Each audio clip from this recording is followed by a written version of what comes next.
In the last video, we learned one of the Python's advanced data type, the dictionary. We explored what a dictionary is, how to access it, and remove items, and adding a new elements, right? If you haven't watched that video yet, I highly recommend you to check it out before continuing with this one. In today's video, we'll try to learn another advanced collection type, sets. If you haven't subscribed to my channel yet, please subscribe to my channel and support me. And don't forget to hit the bell icon to stay updated with my latest videos. Let's get started. If you remember, in your school days, might be from your colleges, you might have learned these sets. The sets basically is a mathematical, like a mathematical operations, like a union, intersections, and differences. All this. If you remember all these concepts, and Python sets will be super easy for you. I'll try to understand how to define a set first. So I have defined a set here. Let me display the sets. Make sense?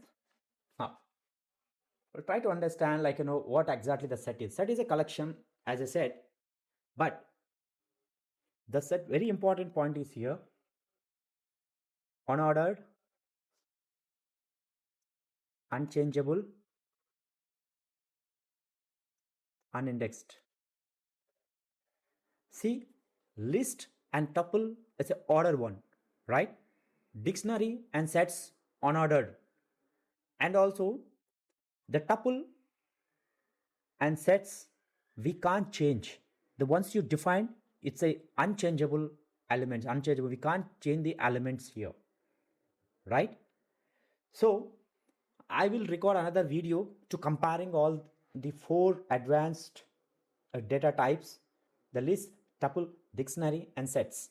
How these four are different from each other. But if you look at here, the sets, if you closely observe, in the dictionary we have a key value pair, but whereas in the sets we have only keys, no value concept here. See, these are all keys. Let's treat it as a keys, okay?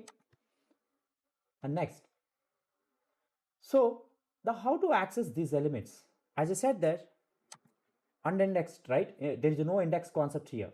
Then how you can check? If you remember, in the last video I introduced the in operator, right? Let's say I can do like this,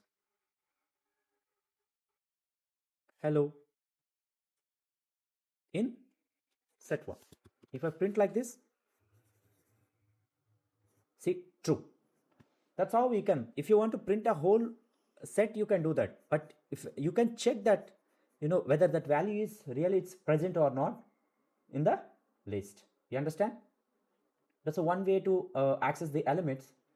If you just want to check whether this element is not there in the list or not, simply not in operator, set 1. That's all. This is how we can access the,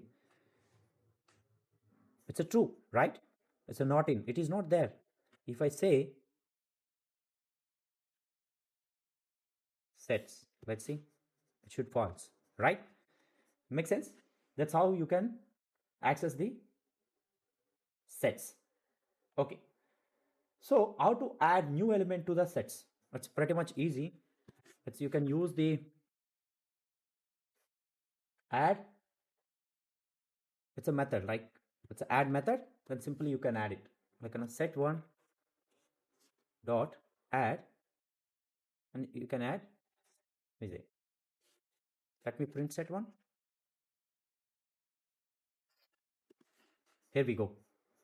See, as I said that unordered, but generally if you append a value to the set, to your list or tuple, it's used to attend, okay, as I said that the sets are unordered, right?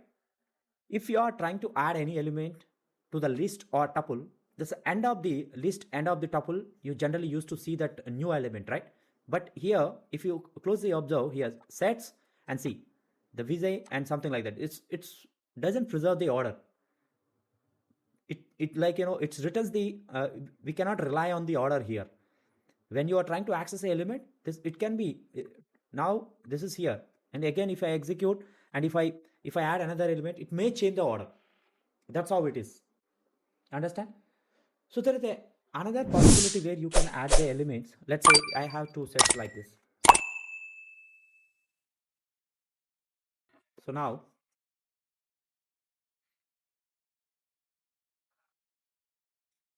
update set 2. See what I, because a spelling mistake. Yeah. If I try to print, what happens? Just see. If I try to print set 1, see, here we go.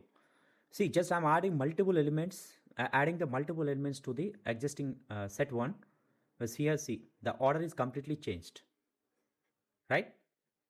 Unlike list and tuple. How to remove elements, how to remove the elements from list?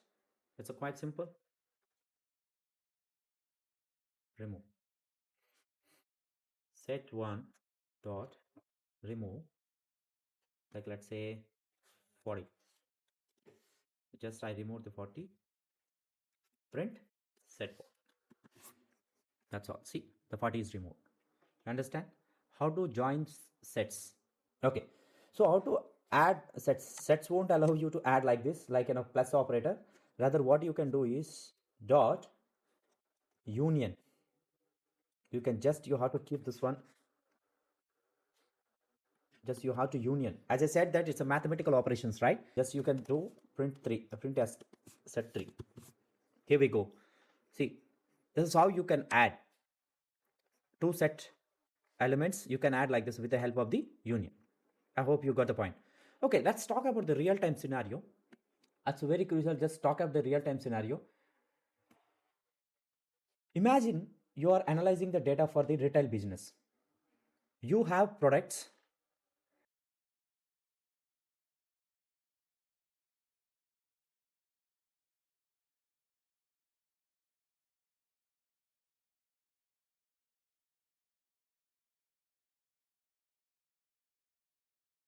Okay, I will tell you why. Just I'm giving P1 and one more time here.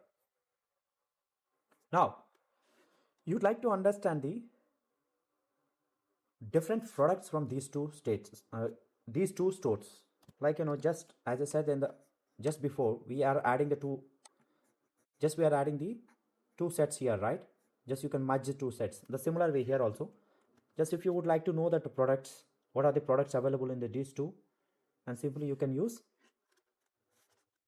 union of S2, right? See, if you look at here and the store one, P1, P2, P3, P1, P4, P5. But whereas in the output, you see that P1 once, and here also you have P2, and there also you have P2. P3, there also, here also. Then the store 2 you have P3, and store 1 you have P3. And P1, P5, and P7. Which means that sets by default keeps only unique values. Sometimes we call it as a sets or valueless dictionary. Yes. What if someone asks you to find a common products, or you can say that common products from the both the stores?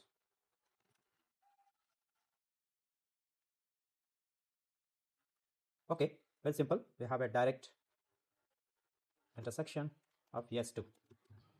Here we go. See, here we have P2, here also we have P2. The common products from these two stores. What if someone asks you to find a different products, which means the store 1 has products which is not there in store 2. Store 2 has products which is not there in store 1. How you can do that?